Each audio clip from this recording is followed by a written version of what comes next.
Bismillahirrahmanirrahim. Assalamualaikum warahmatullahi wabarakatuh. Eh, Sebelumnya perkenalkan, nama saya Hilman Hermawan. Di sini saya sebagai moderator sekaligus anggota dari presentasi ini. Di sini kami akan menjelaskan tentang materi ke-6 dari mata kuliah sistem terdistribusi, yaitu sinkronisasi. Yang beranggotakan yaitu yang pertama Asep Mulyana, lalu saya Hilman Hermawan, lalu Willianto Triatmojo, lalu saudara Jaki Mubarok. Untuk materi selanjutnya yang akan kami bahas yaitu yang pertama sinkronisasi, yang kedua yaitu sinkronisasi strike forward, yang ketiga yaitu clock logical clock dan clock fisik, yang keempat jenis-jenis algoritma sinkronisasi jam, yang kelima algoritma Christian, yang keenam algoritma Berkeley, dan yang terakhir yaitu network time protocol atau NTP. Untuk materi pertama yaitu ada di sinkronisasi. Sinkronisasi adalah proses mengkonfigurasi beberapa proses untuk berjalan secara bersamaan. Ketika beberapa proses berjalan secara bersamaan, sinkronisasi proses membantu menjaga konsistensi informasi bersama dan pelaksanaan proses kolaboratif. Untuk sinkronisasi strike forward, yaitu cara termudah untuk menentukan waktu adalah dengan menanyakan server waktu secara langsung Universal Coordinate Time UTC. Hanya saja ada banyak variasi permintaan.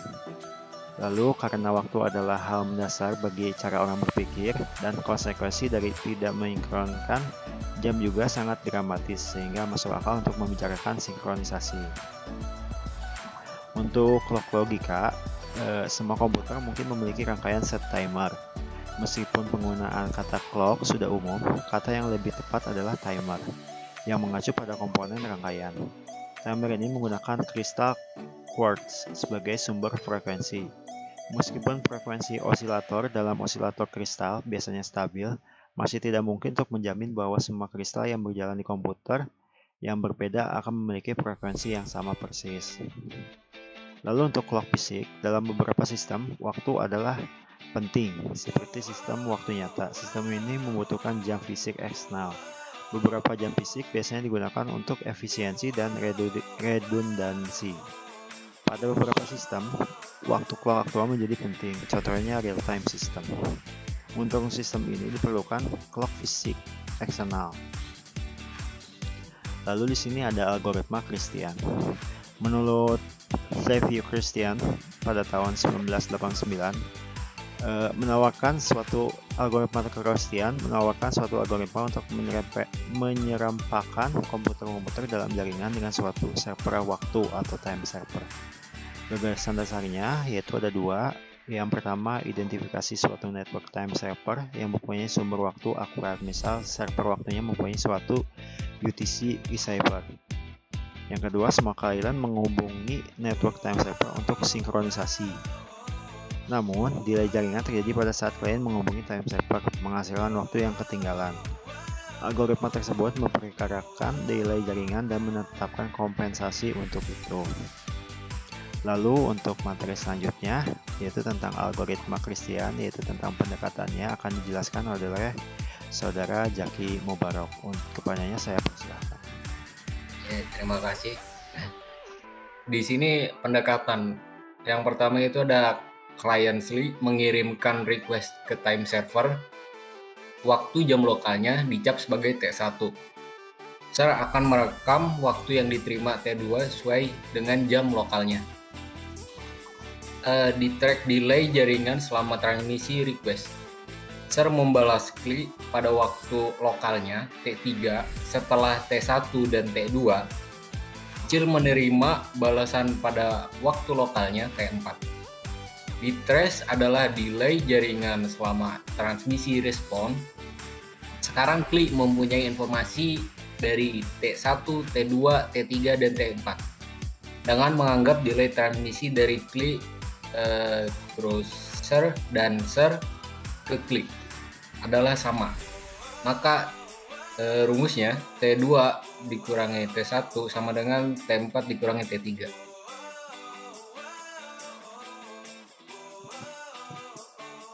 Sinkronisasi waktu klien. Klien C mengestimasi offset relatif terhadap time server S. Ya, di sini ada rumusnya. Bisa disimpulkan, maka waktu klien harus dinaikkan atau diturunkan sebesar persekian detik. Daripada mengubah waktu sinkronisasi waktu bertahap pada klien. Ya, di sini daripada mengubah waktu secara dramatis, biasanya waktu secara gradual disinkronkan. Jam software diupdate pada suatu kecepatan lebih kecil atau lebih besar saat timer melakukan interupsi. Catatan.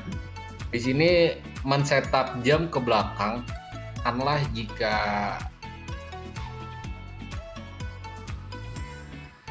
kurang dari 0 tidak diperbolehkan dalam sistem karena penurunan nilai jam pada suatu komputer mempunyai efek merugikan pada beberapa aplikasi. Misal seperti program Mac. Selanjutnya ada algoritma Berkeley. Algoritma Berkeley merupakan pendekatan terdistribusi untuk sinkronisasi waktu. Pendekatan algoritma Berkeley sebagai berikut. Yang pertama ada suatu time server secara berkala, sekitar sekali dalam 4 menit, mengirimkan waktunya ke semua komputer dan mengambil selisih waktunya. Yang kedua ada komputer menghitung selisih waktu dan kemudian membalasnya. Yang ketiga, server menghitung suatu selisih waktu rata untuk setiap komputer. Yang keempat, server memerintahkan semua komputer untuk mengupdate waktu mereka dengan sinkronisasi waktu gradual.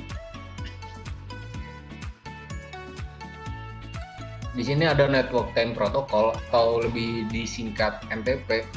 NTP mendefinisikan suatu arsitektur untuk layanan waktu dan protokol untuk mendistribusikan informasi waktu di internet. Dalam NTP, server-server dikoneksikan dalam suatu hierarki logis bernama synchronization subnet. Level-level dari synchronization subnet disebut sebagai strata. Server strata 1 mempunyai informasi waktu yang paling akurat terhubung ke suatu UTC receiver. Server-server dalam setiap strata bertindak sebagai time server untuk server-server di strata yang lebih rendah.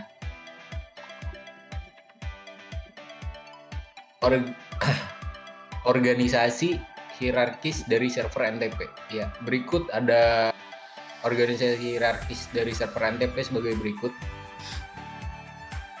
Strata 1, strata ini berisikan server-server premier yang secara langsung dikoneksikan ke UTC receiver. Dan strata 2 adalah server-server sekunder yang disinkronisasikan secara langsung dengan server-server primer. Strata 3, strata yang mensinkronkan waktunya dengan server strata 2. Untuk strata terakhir, komputer end user mensinkronkan waktunya dengan server-server pada strata di lapisan paling atas.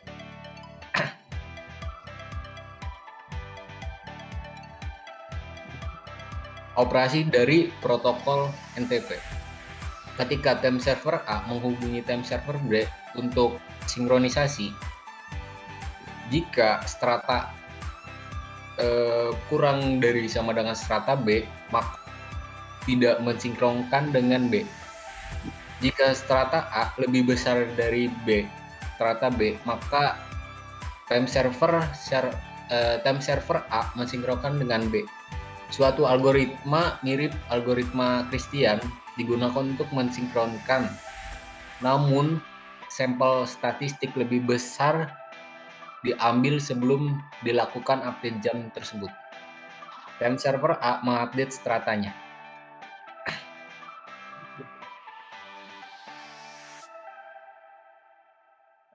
Kesimpulannya, jam fisik pada komputer tidaklah akurat. Algoritma sinkronisasi jam menyediakan mekanisme untuk mensinkronkan jam-jam pada komputer jaringan dari suatu sistem. Komputer-komputer pada jaringan lokal menggunakan beberapa algoritma untuk sinkronisasi. Beberapa algoritma seperti algoritma Christian mensinkronkan waktu dengan menghubungi time server pusat. Beberapa algoritma seperti algoritma Berkeley mensinkronkan dengan cara terdistribusi melalui pertukaran informasi waktu pada berbagai komputer. Yang berikutnya, MPP menyediakan arsitektur dan protokol untuk sinkronisasi pada jaringan area luas seperti internet. Ya, dikembalikan lagi kepada Saudara Hilman. Terima kasih kepada Saudara Jaki yang telah memaparkan materi yang telah disampaikannya. Mungkin di sini saya mengucapkan permohonan maaf karena dua anggota kami sedang tidak bisa mengikuti pemaparan presentasi hari ini. Kurang dan lebih kami mohon maaf. Wassalamualaikum warahmatullahi wabarakatuh.